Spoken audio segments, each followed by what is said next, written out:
Então, boa noite a todos. Dá início aqui a aula de Economia Política 2, do período 2021.1, período remoto. Essa aula é do dia 7 de dezembro, né? Nessa aula, junto com a aula da próxima quinta, né, no dia 9 de dezembro, vamos discutir o capital portador de juros. E a aula sobre capital financeiro, já mandei um vídeo para vocês, né? Ficou com uma aula assíncrona. Esses dois temas, né, vão ser os temas da terceira e última unidade do nosso curso. Quero lembrar vocês que o prazo para a entrega da segunda prova termina hoje, né, dia 7 de dezembro, às 23 horas. Então tem que ser enviado até esse horário, não pode passar das 23, né? Após esse horário eu não vou aceitar a prova. E o resultado das provas provavelmente vai estar pronto até a próxima quinta-feira, certo? A terceira unidade vai ser curta, porque só sobrou mesmo esses dois tópicos para a gente terminar o programa, né? Então, a maioria dos tópicos estavam concentrados na primeira e segunda unidades. Bom, eu quero saber se vocês receberam a aula sobre capital financeiro, receberam o link, observaram se tinha acesso ao link. Não estou perguntando se vocês assistiram, eu quero saber se vocês receberam o link, se chegaram a conferir. Alguém pode me dar um feedback aí em relação a isso? Eu conferi. Tá certinho, né? O link, né? Tá lá no YouTube, certo? Disponível no YouTube. Então lá eu vou discutir sobre o capital financeiro. Vou mandar também um artigo, né, que eu mesmo escrevi, discutindo o capital financeiro, que vai ajudar aí a vocês na compreensão, né, do tema. E hoje o tema é sobre capital portador de juros. Essa discussão está no livro terceiro, né, que eu já enviei para vocês, do capital. Deixa eu só dar uma olhada aqui rapidinho quais são as páginas que eu já adianto para vocês, né? Porque a prova já está próxima, né? Dessa quinta, dia 16, né? A prova, no caso. Só que eu vou botar o prazo para vocês entregarem até o dia 17, viu? Que é uma sexta-feira. Então vamos lá. Deixa eu só abrir o livro aqui que eu enviei para vocês.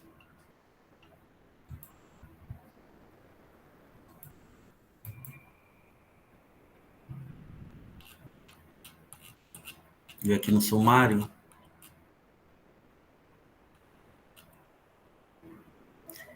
Ó, eu vou dar a página. Eu vou dar a página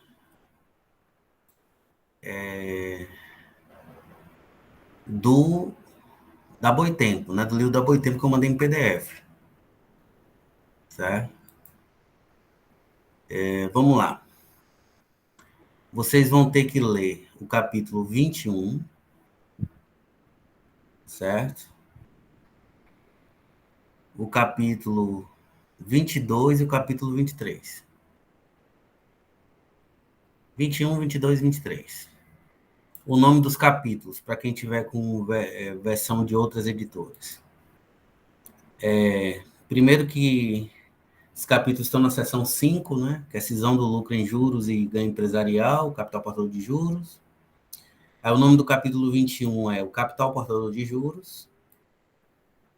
O nome do capítulo 22, divisão do lucro, taxa de juros, nível natural da taxa de juros.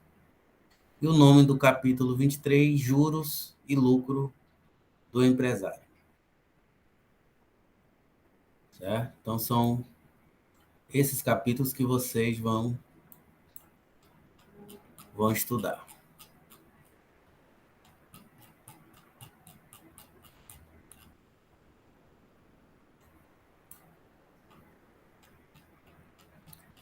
Só um minutinho aqui que eu quero deixar na parte correta aqui do PDF que eu mandei para vocês, né, para eu mostrar durante a aula.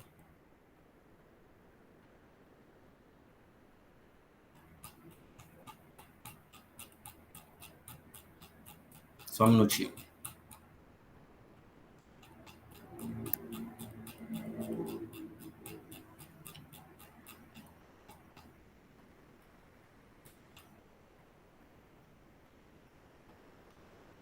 Pronto, já deixei na parte correta aqui. Vamos lá. Qual é o objetivo dessa discussão? Certo? O primeiro objetivo é caracterizar a atividade bancária. O que é que constitui o capital portador de juros? Qual é a natureza do capital portador de juros? Então, a ideia aqui é vocês entenderem, né, quais são as principais operações realizadas pelos bancos, né, que são empresas capitalistas, tais como as empresas comerciais, as empresas do ramo industrial, as empresas agrícolas. Tá? Então, o que é que constitui essencialmente a atividade bancária? Então, isso a gente vai fazer essa discussão aqui nessas duas aulas. Né? E em que se diferencia o capital portador de juros daquele capital de comércio de dinheiro, que é uma das formas do capital comercial. Né? Lembra que eu falei que eram formas distintas, né? Não podiam ser confundidos. Né? O capital de comércio de dinheiro com o capital bancário, ou capital portador de juros. Então, nós vamos discutir aqui a natureza da atividade bancária. Né? Segunda discussão, que também está relacionada com esse primeiro aspecto. Né? Vamos tentar aqui discutir, vamos tentar demonstrar, né, como é que essa forma do capital se valoriza, tal como fizemos com o capital comercial. Então, nós explicamos lá, né, que o capital comercial é uma forma do capital que é improdutiva, no sentido de que ela não produz mais-valia, né, já que a mais-valia só pode ser produzida pelos setores produtivos da economia, né, pelo capital industrial. E nós vimos lá na discussão sobre o capital comercial, que o capital industrial produz a mais-valia, mas ela reparte, né, a mais-valia com essa outra forma do capital, que é o capital comercial.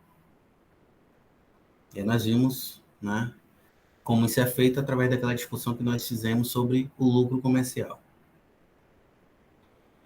No caso do capital portador de juros, nós vamos, né, verificar como é que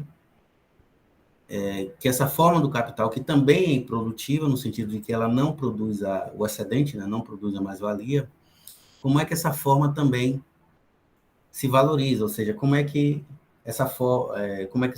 como é que os banqueiros, melhor dizendo, né, esses capitalistas ligados a esse ramo da atividade econômica, como é que eles se apropriam da mais-valia que é produzida pelo capital industrial. Tá? Então, aí a gente já vê uma semelhança com o capital comercial. Né? Então, o capital comercial e o capital bancário não produzem a mais-valia. Tá? Mas essas duas formas do capital também se apropriam de parte da mais-valia que é produzida pelo capital industrial. Isso é o que é de comum entre elas. Tá? A maneira como se dá essa repartição, a gente já viu na discussão do capital comercial, e vamos, né, ver agora no caso do capital portador de juros. Tá? Então, vou explicar a origem, né, do juro. Tá?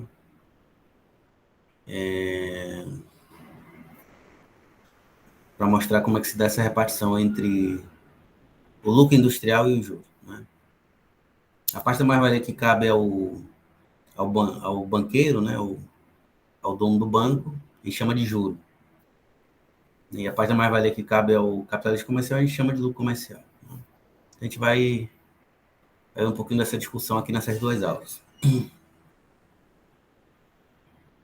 E após essa discussão, né, sobre a origem do lucro bancário, digamos assim, né, mas o nome correto é juro, vamos finalizar mostrando como é que a mais-valia se reparte, né, em juro e lucro empresarial no âmbito das sociedades anônimas, das sociedades por ações. Então, o lucro total dessas grandes empresas que operam internacionalmente, como Nike, etc., ele é sempre repartido em ganho empresarial de um lado e juro do outro. Então, a gente vai fazer discussão sobre esse terceiro aspecto também. Como é que se dá a repartição do excedente entre capital portador de juros e capital industrial no âmbito das sociedades anônimas. Então, vai ser mais ou menos esses três aspectos que a gente vai discutir aqui ao longo dessas 2 aulas. E se precisar, né, eu dou uma aula, eu gravo uma aula assíncrona, só para complementar. Mas essas 2 aulas são suficientes. Bom, nós vimos lá na discussão do capital comercial, né, que os capitalistas comerciais são responsáveis pela metamorfose das mercadorias, né, pelos atos de compra e venda de mercadorias, né, que é o caso do capital de comércio de mercadorias, e no caso do capital de comércio de dinheiro, né, é uma atividade também comercial que tem a ver mais com as funções técnicas, né, que o dinheiro realiza na circulação do capital industrial. Nós vimos isso na discussão do capital comercial. Mas o que é que se constitui atividade bancária? Né? O que é que o banco faz? Né? O que é que o banco faz? O que é que caracteriza essencialmente esse tipo de atividade? O que é que o banco vende? Tá? No caso das empresas industriais, tá?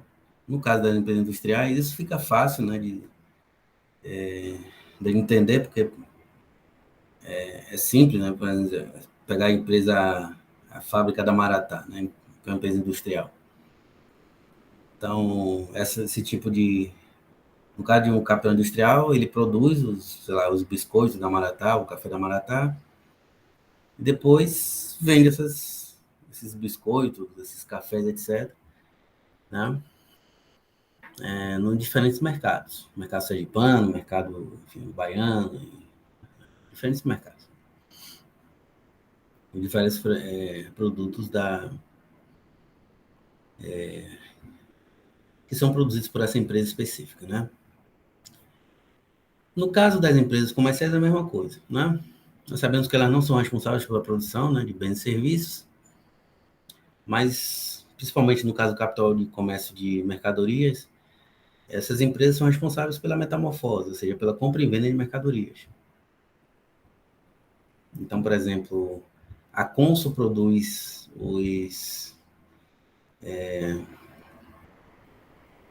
máquinas de lavar, né?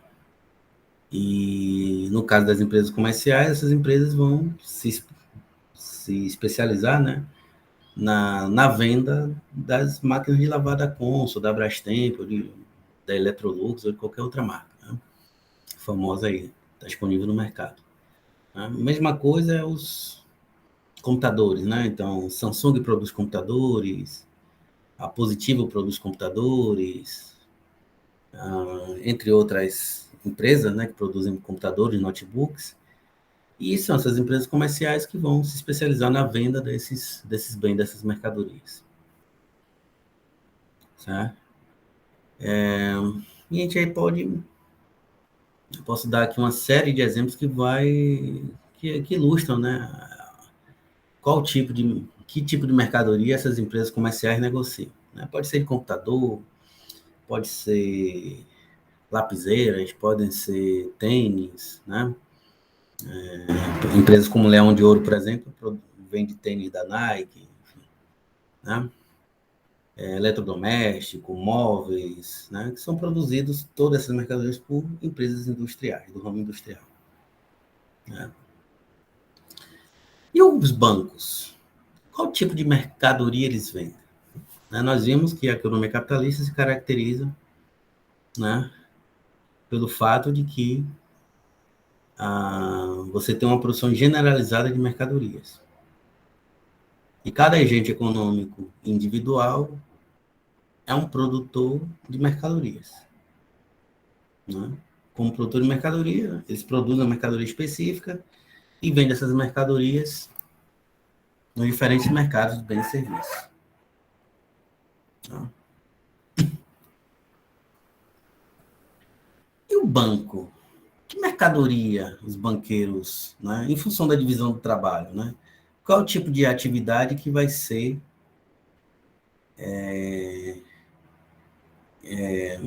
atividade essencial dos bancos comerciais, né, dos bancos tradicionais, digamos assim? Qual é a atividade essencial desse tipo desse ramo da atividade econômica, digamos assim, desse setor da atividade econômica, né, do setor bancário? O que é que os banqueiros vendem? Né? O que é que os grandes bancos vendem, os bancos privados? Tá? Bom, a mercadoria negociada pelos banqueiros, né, eles não negociam bens tangíveis ou bens intangíveis, bens ou serviços, né, que vão satisfazer nossas múltiplas necessidades. Né? O que os banqueiros negociam, a mercadoria que eles negociam é o próprio dinheiro. Né? Então, essa é a grande diferença. Então, enquanto a Magazine Luiza vende, por exemplo, geladeira da Brastemp, né? E a Samsung vende aqueles relógios, por exemplo, da Smart, aqueles relógios smartwatch, né? Que,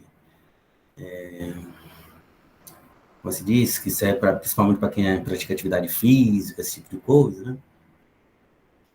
Ou então vende celulares, ou vende notebooks, ou qualquer outro tipo de bem, né? Os banqueiros, eles não negociam essas mercadorias, né? Esses bens tangíveis ou intangíveis. A mercadoria que ele vai negociar é o próprio dinheiro. Então, quando o mercado vende banana, o que é que o banqueiro vende? Dinheiro. Né?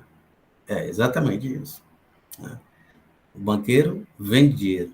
E é até uma coisa assim, estranha, né, para a gente imaginar, né? Porque, por exemplo, quando a gente vai comprar uma mercadoria que vai satisfazer a nossa múltipla necessidade, né? Alimentos, transporte, enfim, meio de comunicação e por aí vai, a gente utiliza dinheiro, né, para comprar essas coisas. Né? E por que o dinheiro em si, que não satisfaz nenhuma necessidade humana, né, específico, passa a ser negociado como mercadoria, né, pelos banqueiros ou pelo conjunto das instituições financeiras? Né? Por que o dinheiro passa a ser vendido como mercadoria no capitalismo? Essa é uma questão fundamental e central, né, para a economia política. Mais uma das questões fundamentais da economia política. Né? Não existe uma apenas, né? Existem várias. Bom, para a gente entender isso, né, como é que o dinheiro passa a ser negociado como mercadoria pelos diferentes bancos, né, pelas diferentes instituições financeiras. Quando a gente fala em instituição financeira, não é só os bancos comerciais tradicionais que a gente conhece, Bradesco, Itaú e por aí vai. A gente também está se referindo a fundos de pensão, fundos de investimento, né? Existem outros tipos de instituições financeiras, né? Para além dos próprios bancos comerciais, né? Tradicionais, que a gente já conhece. Então, por que essas empresas, né? Por que esses bancos negociam o dinheiro? Né? Porque o dinheiro, né, que a medida geral dos valores passa a ser negociada como mercadoria em mercados específicos, né? São os mercados financeiros, mercado de capitais, etc. Né? Porque o dinheiro passa a ser negociado como uma mercadoria. Bom, os bancos, né? Como eu argumentei, eles têm como principal função vender dinheiro como mercadoria, negociar o dinheiro como mercadoria. É a mercadoria que eles negociam, né? Nos diferentes mercados é o dinheiro. Basicamente falando é isso.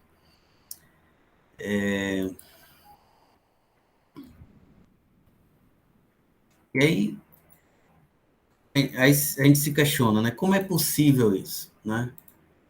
Por que que o dinheiro passa a ser negociado como mercadoria no capitalismo?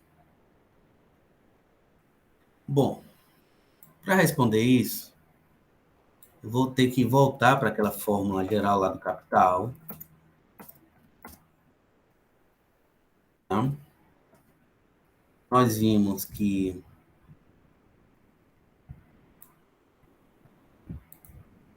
no capitalismo toda a riqueza é produzida como capital. Tá? Então, se toda a riqueza é produzida como capital, significa que ela se valoriza, né? E mediante aquela fórmula geral lá que é DM de linha, que eu vou mostrar aqui para vocês, só para refrescar, né, a cabeça de vocês.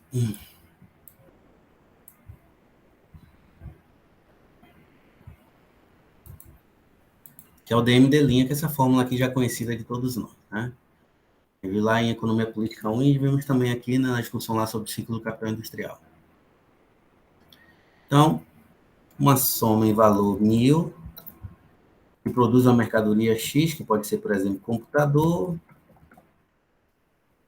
Após a venda desses computadores, né, supondo a taxa de lucro de 10%, aí vamos ter um montante de 1.100. Né? Então, quer dizer que ele se valorizou, esse capital de 1.000 se valorizou em 10%, então 1.000 deu origem, né, a uma soma em valor de 1.100. Tá? Você já conhece muito bem essa forma. O que acontece? Na economia capitalista, né, com o desenvolvimento da economia capitalista, se desenvolve a produção mercantil, né, a produção de mercadorias, e, obviamente, com o desenvolvimento da produção de mercadorias, se desenvolve também a forma-valor. Né? A forma-valor se desenvolve no seio da sociedade em função do desenvolvimento da produção mercantil. Né? Lembre que a mercadoria sempre tem um duplo aspecto, é valor de uso e valor. Pois bem, à medida que o capitalismo se desenvolve, né, que significa desenvolvimento da produção mercantil e da forma-valor, tá? E na medida em que a riqueza é produzida como capital, ou seja, como um valor que se valoriza, o feitiço se consolida no interior dessa sociedade. Não? E por que ele se consolida?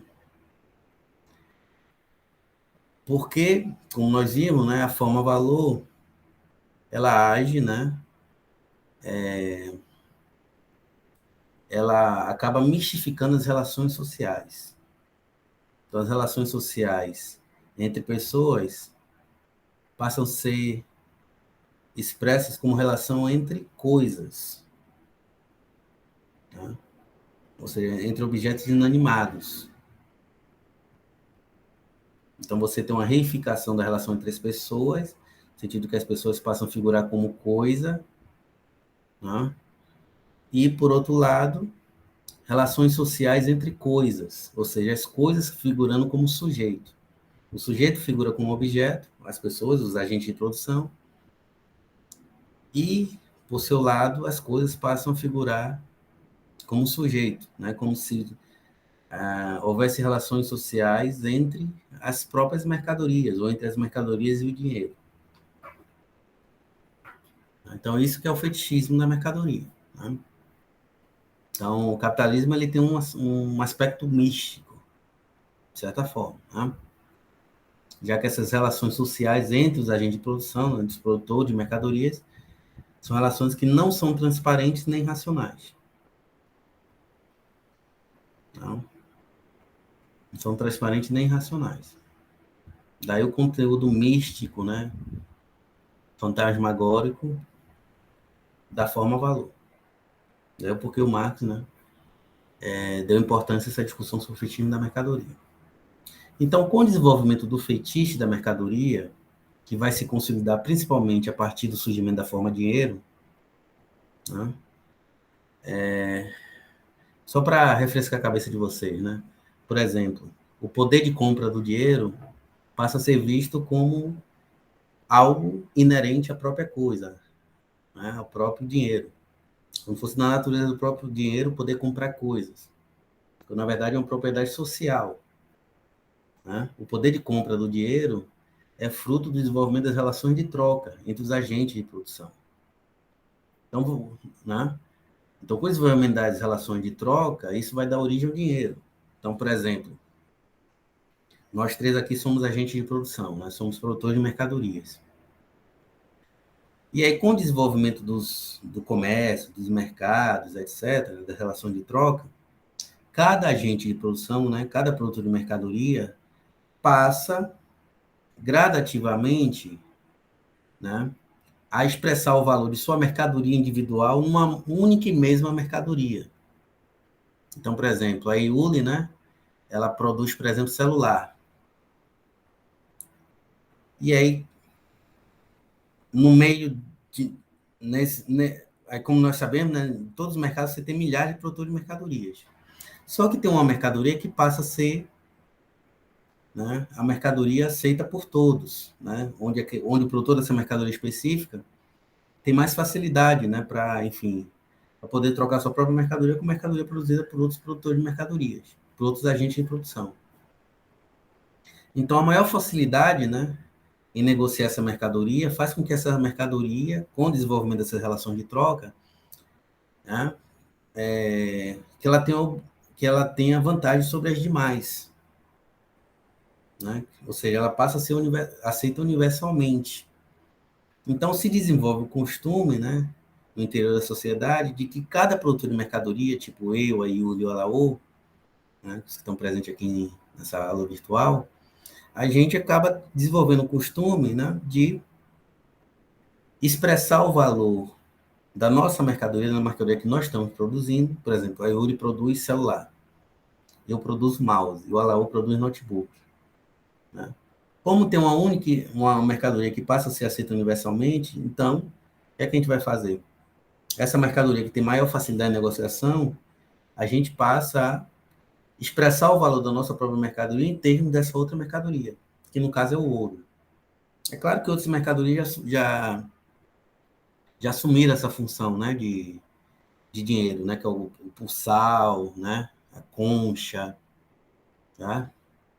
Essas mercadorias já assumiram a função de dinheiro. Mas, no caso aqui da civilização ocidental, né, é a mercadoria que vai assumir esse papel é o dinheiro. Ou é o ouro, desculpe. É o ouro. É o ouro que vai ser a mercadoria dinheiro por excelência. Pelas suas vantagens em relação às demais, né? Maior durabilidade, divisibilidade, né? E uniformidade, né? Cada peça de ouro é igual a outra, né? Que não ocorre com as demais mercadorias, né? Então, uniformidade, durabilidade e divisibilidade, né? A possibilidade de ser dividido em partes alíquotas cada vez menores, né? Então, por essas três qualidades, o ouro passa a ter vantagem sobre as demais, né? Então, ela passa a ser mais aceita em comparação com as demais mercadorias. Então, em função dessa circunstância, que é uma circunstância histórica, né? Cada agente de produção passa a expressar, né? Passa a verificar o valor de sua mercadoria em termos dessa mesma mercadoria, que é o ouro. Então, a Yuli quer saber quanto custa o celular que ela produziu. Então, ela vai lá, quanto celular? Esse celular custa tantas onças de ouro, né? O Alaô que produz notebook também quer saber o valor de sua própria mercadoria, com o notebook que ele produziu. Então, ele quer saber, né, o valor dessa mercadoria em termos, né, do ouro, da mercadoria ouro. Eu também a mesma coisa, produzo mouse, então eu vou querer saber o valor da minha mercadoria em termos dessa mercadoria que é aceita universalmente por todos, né? Então, o ouro vai desbancando as outras mercadorias, né? E vai assumindo gradativamente essa função, né, de equivalente geral da economia. Então vejam, né, que isso não é uma propriedade inerente à coisa, não é uma propriedade natural do dinheiro, poder, né, ser aceito universalmente, poder comprar qualquer outro tipo de mercadoria. O dinheiro passa a atuar como equivalente geral como resultado, né, do desenvolvimento do processo social de troca. Ou seja, o dinheiro é uma criação da sociedade, né? O poder de compra do dinheiro é uma propriedade social e não natural do dinheiro. O fetiche é você considerar essa propriedade de comprar do dinheiro como algo natural, a coisa. Né? Então, aí, você acaba, né, tendo uma visão fetichista do fenômeno, digamos assim. Né? Então, você acaba obscurecendo a compreensão científica do fenômeno. Né?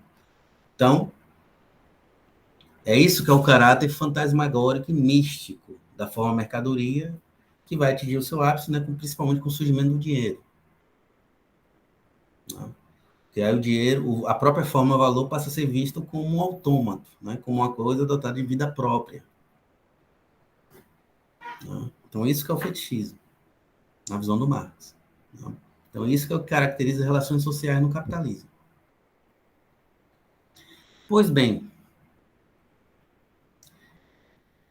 com o desenvolvimento dessas relações sociais de troca, que vai dar origem ao dinheiro, né, e com o desenvolvimento da produção mercantil, o fetichismo, né, o fetichismo da mercadoria, ele se potencializa. Né, ele se potencializa. De tal forma que,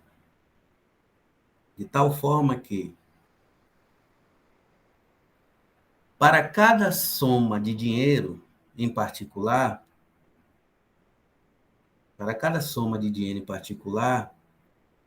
né, é atribuído a essa soma de dinheiro a capacidade de gerar excedente, como se isso fosse uma característica intrínseca, natural daquela soma em dinheiro. Né? Então, vou pegar um exemplo, tá? Vou pegar um exemplo para você entender melhor. Imagine a taxa de lucro de 10%. Tá? Então, eu já tenho um exemplo aqui, né? Que foi esse capital de 1.000. Então, valorizado a 10%, né? Vou pegar aqui, botar a taxa de lucro aqui que você já sabe. Taxa de lucro de 10%. Ora, um capital de 1.000, tá? Pode se valorizando 10%, vai dar origem a uma soma de 1.100. Ou seja, vai produzir um excedente igual a quanto? A 100. E um capital de 1.500? Ele vai produzir, né? Um capital de 1.650, ou seja, um excedente de 150. Um capital de 5.000, tá? Vai dar origem a um capital de 5.500. Um capital de 12.000 vai dar origem a um capital de quanto? 13.200, né? É 1.200 somado com 12.000. Então, vejam, para cada soma em dinheiro, né, valorizado a 10%, é possível, né, criar uma mais-valia. Então, para uma soma de 1.000, é possível criar uma mais-valia de 100. Para uma soma de 1.500, uma mais-valia de 1.500. Para uma soma de 5.000, uma mais-valia de 500. Vou botar tudo em parênteses, viu? E para uma soma em dinheiro de 12.000, você pode criar uma mais-valia no total de 1.200. Tá? Então, cada soma em dinheiro tem essa capacidade potencial, né, de produzir o excedente. Como se a geração desse excedente aí fosse inerente à soma, né? Fosse uma propriedade natural de uma determinada soma em dinheiro. Como se aquela soma tivesse essa capacidade, né, de gerar filhotinhos. Uma soma de 1.000 dá origem a uma soma de 1.100, uma soma de 2.000 dá origem a uma soma de 2.200, uma soma de 3.000 dá origem a uma soma de 3.300, né, 300 a mais, e assim sucessivamente. Então, essa valorização aí, que é o montante da mais-valia que é produzida, né, para cada soma dessa em dinheiro, passa a ser visto como uma propriedade intrínseca a uma determinada soma. né, um determinado montante em valor. Tá? Então, cada soma de dinheiro passa a ser vista como tendo a potencialidade, né, o potencial de produzir o excedente. Isso é fetichismo. Tá? Então, o que acontece? É em função desse fetichismo, né, que se atribui uma propriedade natural de qualquer soma em valor de si se autovalorizar por conta própria, que surge a atividade bancária, né, que surge a atividade essencial do banqueiro. Então, o banqueiro ele vai negociar dinheiro, né, porque em função do desenvolvimento do fetiche da mercadoria, né, que se potencializa com o surgimento do dinheiro, é atribuída a cada soma em valor, a cada soma em dinheiro, a capacidade potencial de gerar um excedente, um delta V, ou seja, de gerar mais-valia. Né? Como nesses casos aí que eu mencionei anteriormente. Então, em função do desenvolvimento desse fetiche, que surge a função do banqueiro. Então, os banqueiros, eles vão negociar dinheiro, né? Porque ao negociarem dinheiro, o comprador desse dinheiro, né? Digamos assim, que é o tomador de empréstimo, ele compra esse dinheiro, entre aspas, né? Com a esperança, né? Com a esperança de poder se apropriar do excedente que essa soma de dinheiro, entre aspas, vai gerar. E nós sabemos, né, que o excedente, a fonte dele não é a própria soma em dinheiro, né? O excedente provém o quê? Da exploração dos trabalhadores assalariados, né? Da parte da jornada de trabalho que o Marx denomina trabalho não pago, o trabalho excedente, o sobretrabalho. Isso é discussão de economia política 1. Né? Mas o que eu quero argumentar aqui é que, em função do desenvolvimento do fetiche, né, da mercadoria, né, que, digamos assim, que vai ser o ponto de partida para a atividade bancária. Então, cada soma em dinheiro passa a ser vista, né, no interior da sociedade capitalista como uma soma capaz de gerar um excedente. Então, o banqueiro, né, vai ser aquele capitalista, né, que vai se dedicar, né, em função da divisão do trabalho, a esse tipo de atividade, que vai concentrar em suas mãos todo o capital monetário, né, disponível na sociedade. Tá? Todo o capital sob a forma de dinheiro, né, disponível na sociedade. Então, ele vai centralizar, né, toda essa fortuna que se encontra, né, inicialmente espalhada em vários pontos, né, em várias fontes, e, mediante isso, ele vai concentrar toda essa poupança que antes se encontrava dispersa, né, vai concentrar em suas mãos, e com base nessa concentração é que ele vai vender o dinheiro. Né? Vai vender o dinheiro como mercadoria. Né? Por quê?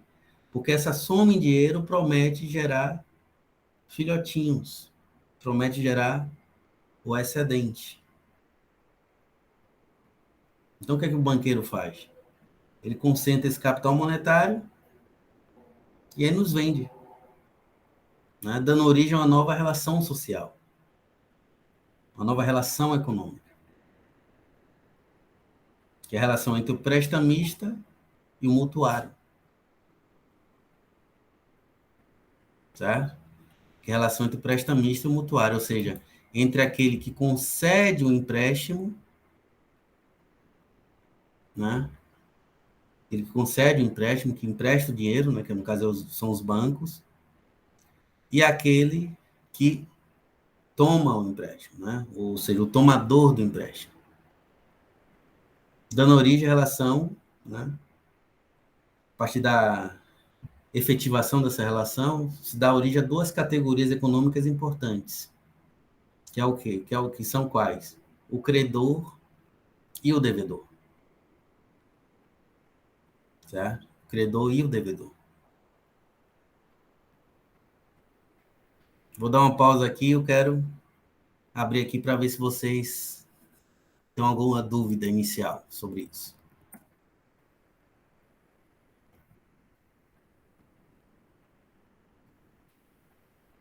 Dúvidas? Por enquanto, não. Tranquilo, professor.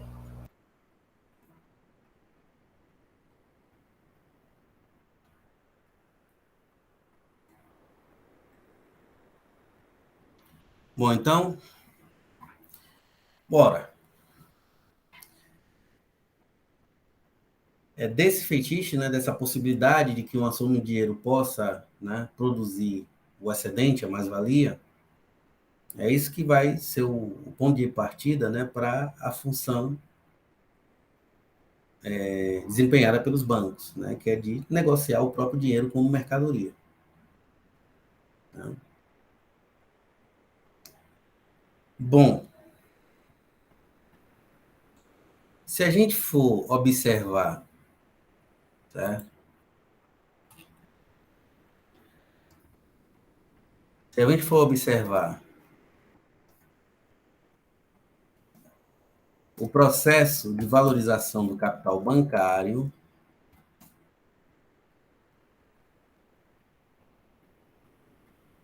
ele vai se valorizar dessa forma aqui. Vou projetar aqui para vocês.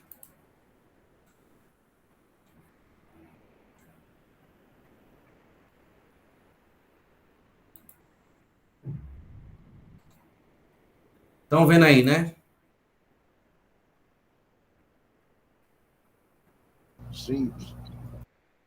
Então, DD'. Do ponto de vista do banqueiro, o capital dele se valoriza dessa forma.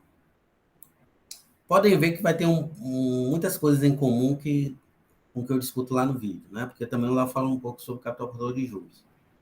Só que aqui vai ter um adendo, digamos assim, né? A discussão vamos fazer até quinta-feira. Do ponto de vista do banqueiro, o capital dele se valoriza assim, ó. D'. Então, por exemplo, se você pegar um banco qualquer, né? Se for tomar um empréstimo no banco, do ponto de vista do banco, como é que o capital dele se valoriza? Ele empresta uma quantia de R$ 1.000, certo? Vou pegar um exemplo aqui clássico, né? E que é real, né? Mas não foi comigo, não. No antigo bairro onde eu morava, né?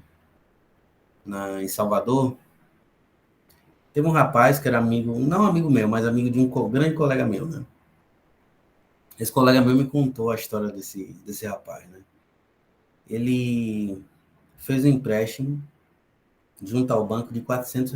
Ele pegou um empréstimo de R$ 400. E aí, no empréstimo, ele teria, né? Esse empréstimo de R$ 400, ele teria que pagar 36 parcelas de R$ 25.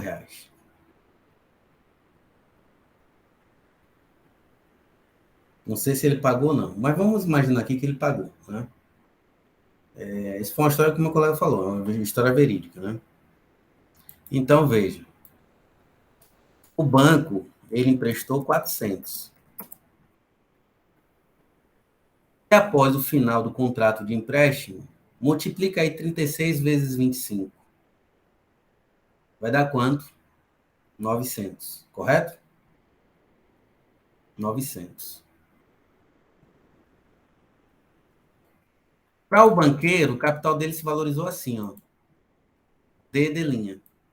Do ponto de vista do banqueiro, foi D'. Ou seja, não há um processo de produção aqui que medeia, né, os dois extremos. Como a gente vê aqui, por exemplo, no ciclo de valorização do capital industrial ou mesmo do capital comercial. Né? A produção do excedente aqui, né, do D', quando a gente vê pela fórmula, né, no caso do capital comercial e industrial, gente observa que esse M aqui, né, que se refere ao processo de produção da mercadoria, você tem um processo real de produção aqui, que medeia os dois extremos, né, a valorização de D para D'. Né? Então, você tem um processo social aí que é responsável pela valorização do D. Né? Em que pese o fato de que o fetiche, né, muitas teorias, né, muitas teorias do lucro aí só fazem ratificar o fetiche, né? Como se a valorização, né, o D em D' fosse atribuição do próprio capital, de 1.000 ou de 2.000, etc. Né? Esse capital de 1.000 foi produzir uma mercadoria X e depois com a venda deu origem a um capital de 1.200. Qual é a taxa de lucro aí? 20%. Né? 1.000 virou 1.200. Aí, no próprio conceito de taxa de lucro, já está expresso fetiche, porque parece que a valorização, né, provém do próprio capital de 1.000. Então, essa soma de 1.000 que deu origem a uma soma de 1.200. Os 200 a mais aí. Né? Então, o fetiche já está expresso na própria forma, na própria contabilidade capitalista, né, que é expressa através da taxa de lucro. A taxa de lucro nos diz que o próprio capital de 1.000 se valorizou em 20%. Então, você já tem um fetiche aí, né? Mas, por outro lado, né, existe um processo de produção real aí entre os dois extremos, que já nos dá pista, né, de que essa valorização não é decorrente da própria, não é atribuição da soma de R$1.000, mas sim de um processo social, né, que é a relação entre capital e trabalho no âmbito de cada setor produtivo da economia. Né? Aí o Marx, né, que foi o responsável por mostrar que a origem do excedente ela tem uma base que é real e não fetichista. Né?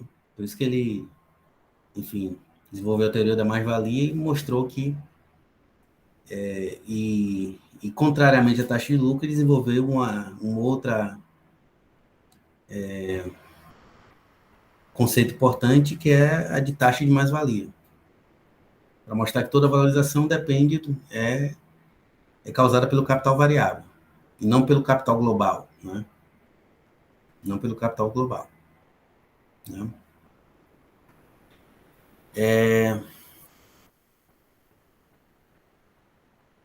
Então, ele desmistificou, né, a origem do lucro, né, mediante a teoria da mais-valia e mediante o cálculo da taxa de mais-valia.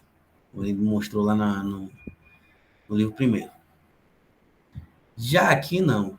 No caso do banqueiro, né, não existe processo de produção que medeie os dois extremos. Ora, se não existe um processo real, né, um processo de produção real, né, de bens e serviços, então, essa fórmula, né, ela... O que ela nos diz aqui? Ela nos diz que essa valorização aqui total de 500, que eu vou botar entre parênteses, né?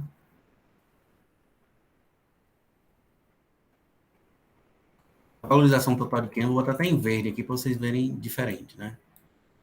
Esses 400 virou 900. Parece que esses 500 que foram criados aqui é proveniente do próprio dinheiro. Né? Porque não existe um extremo entre... Não existe um M aqui entre os dois extremos, né?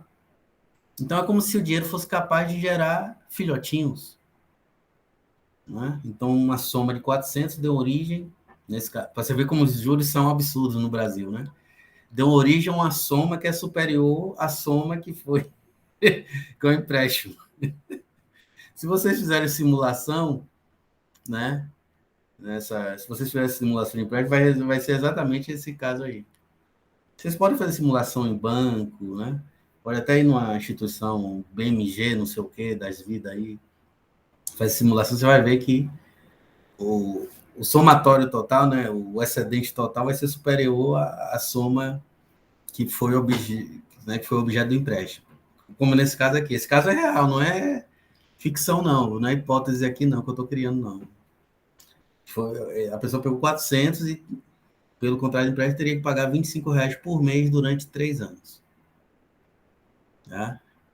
É loucura, mas é verdade. Não sei se a pessoa pagou, mas se ela pagou, né? Aí o banco obteve um excedente de 500. Então, o que é que nos diz aqui essa fórmula? Né? Olhando a fórmula, parece que a valorização provém do próprio dinheiro. Uma soma de dinheiro tivesse essa capacidade mágica de se autovalorizar. O que é um absurdo, né?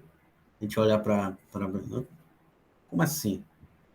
Eu boto dinheiro no meu porquinho, eu não vejo dinheiro multiplicar no porquinho, né? Se eu botar R$ 1.000 hoje no porquinho, daqui a um ano vai estar os mesmos R$ 1.000, não vai estar 1.200 ou 1.300. Né? Eu boto R$ 1.000 dentro do porquinho, aí selo, para ninguém botar mais dinheiro.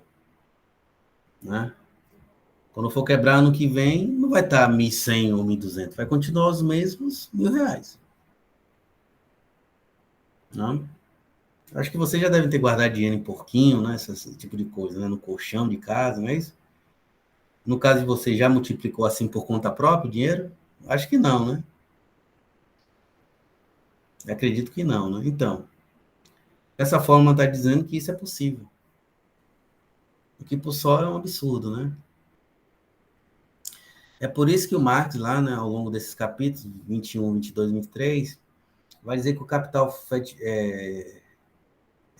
próprio de juro, né, é a forma mais alienada e fetichizada da relação capital.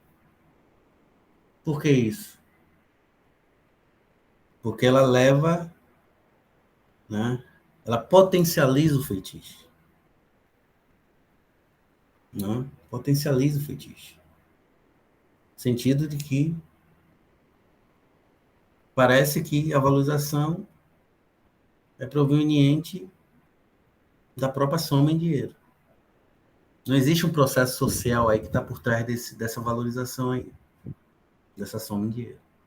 É isso que essa fórmula está nos dizendo. Não? Então, o que é que o Marx vai fazer nessas sessões, né, sobre o capital próprio de juros? Ele vai tentar desconstruir esse fetichismo. É o misticismo que está por trás dessa forma social, que é o capital próprio de juros. Ele vai mostrar que esse excedente aí, como nesse caso aí, desses 400 que virou 900, tem uma origem. Né? Tem uma fonte. E que essa fonte é a mesma fonte, né, que permite a valorização do capital comercial e do capital industrial. Qual seja? Qual é essa fonte? Né? O trabalho não pago. Trabalho não pago dos operários, exatamente. Né? Proveniente, né, do sobretrabalho dos operários. Tá? Só que tem um dificultador aí nesse processo. Né? Tem algo que o banqueiro ele não investe seu capital na produção. Então, como é que eu posso afirmar que a mais-valia é proveniente do trabalho não pago dos operários? Se o banqueiro ele não suja as mãos de graxa, né, lá na produção. Certo? E aí eu vou terminar a aula de hoje encerrando essa parte, certo? E na quinta a gente finaliza essa discussão. Ele vai argumentar o seguinte, o Marx, né? O capitalista,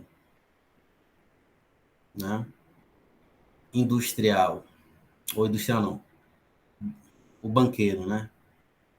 Ele não transforma o seu capital em capital produtivo, né, nos elementos da produção, né, força de trabalho e meio de produção, como a gente viu lá, né, que é a primeira etapa, né, primeiro estágio do processo, do ciclo de valorização do capital industrial, né, do ciclo do capital industrial, né, que ele transforma o capital monetário em capital produtivo, vocês lembram disso. No entanto, tá, o que é que o capitalista ligado à atividade bancária faz? O que é que o banqueiro faz? ele aliena uma determinada soma em dinheiro, né? Ele aliena uma soma em dinheiro para outro capitalista que vai atuar como capitalista industrial.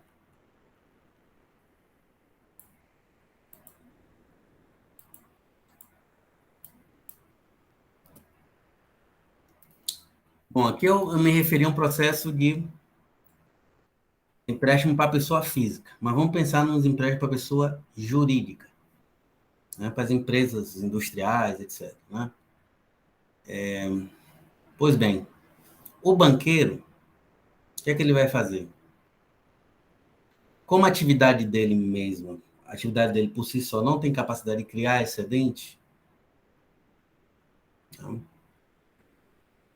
porque não faz sentido dizer que uma soma de dinheiro vai se valorizar por conta própria, né? Ele só pode valorizar, né, se houver produção de bens ou serviços. Mas ele não, em função da divisão do trabalho, né, ele não transforma o seu capital em capital produtivo, né, para dar início à produção né, das diferentes mercadorias. Então, o que é que ele vai fazer? Ele vai alienar a propriedade do seu dinheiro, seu próprio capital monetário. Então, o capitalista, né, ligado ao banco, né, o banqueiro, né, eu vou chamar de banqueiro. Quando eu falar de banqueiro, eu já estou me referindo ao, né, ao capitalista que valoriza o capital como capital portador de juros. Então, o banqueiro, como ele não vai sujar as mãos na produção, mas ele quer valorizar seu capital, então isso pressupõe o quê? A produção de bens e serviços, já que a mais-valia só é produzida lá, né, no setor produtivo da economia. Então, o que é que ele vai fazer? Ele vai alienar a propriedade do seu dinheiro. O que significa alienar a propriedade do seu dinheiro? Ele vai transferir a propriedade do seu dinheiro para outro agente econômico que vai atuar como capitalista funcionante ou simplesmente capitalista industrial, tá? Então, por exemplo, o Bradesco. O Bradesco vai emprestar 400, certo? A uma empresa industrial qualquer, por exemplo, vou botar um valor maior, né, para ficar mais próximo da realidade, né? 400 mil. A empresa Maratá.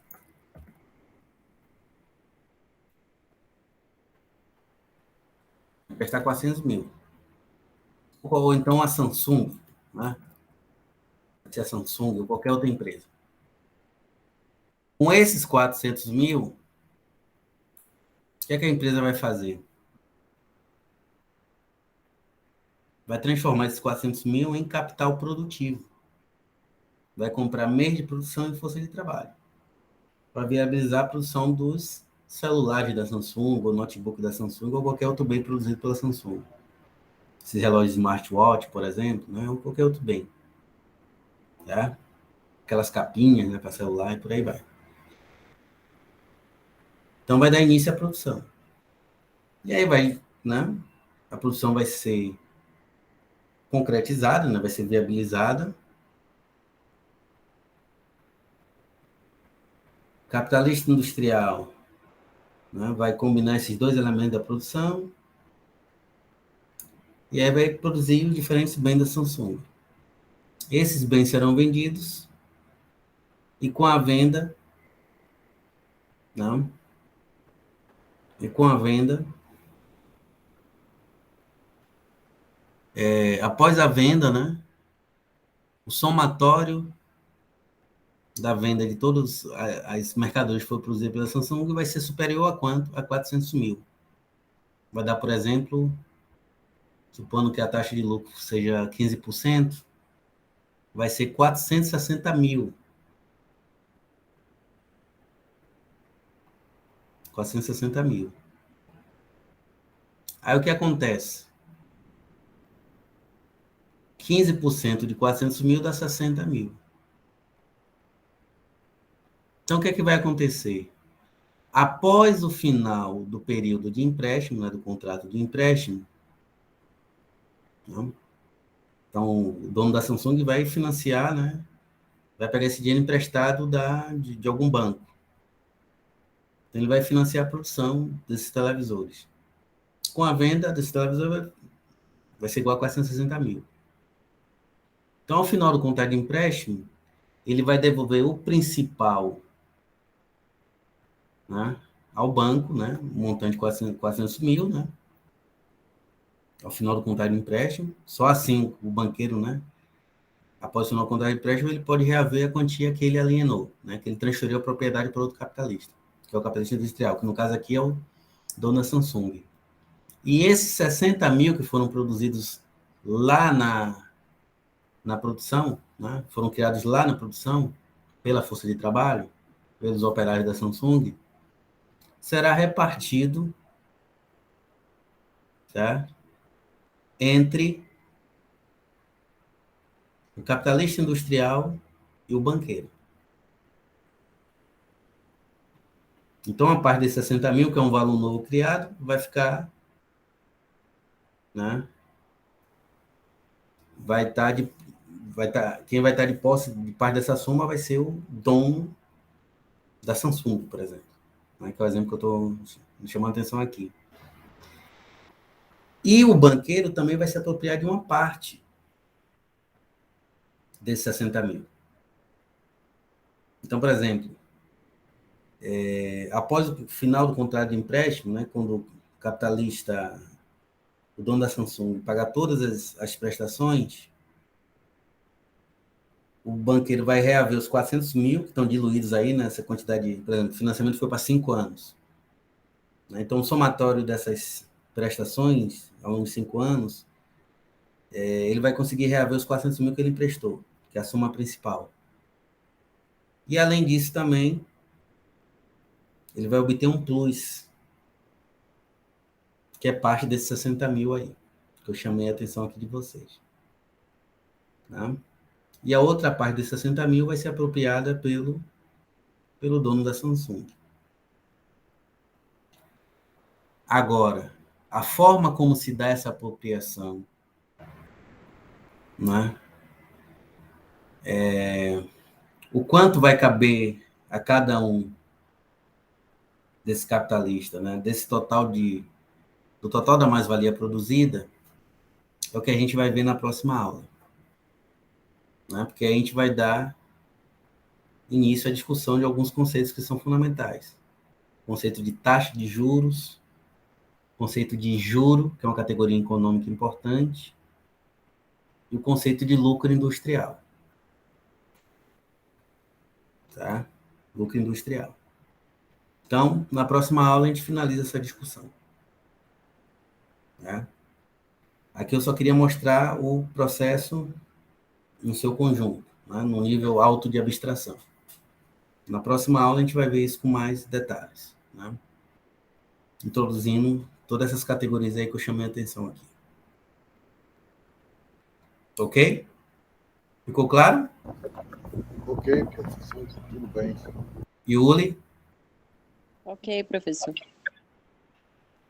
Então, vou terminar um pouco mais cedo, que a Yuli ainda está fazendo a prova dela, né? Tem até 23 horas de hoje.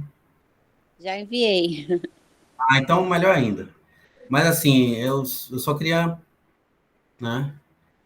De qualquer forma, eu já deixo como meta cumprida, né? Porque eu queria mostrar o processo no conjunto, né? Os detalhes vão ser trabalhados na aula de quinta-feira. Tá bom? Alguma dúvida? Não, né?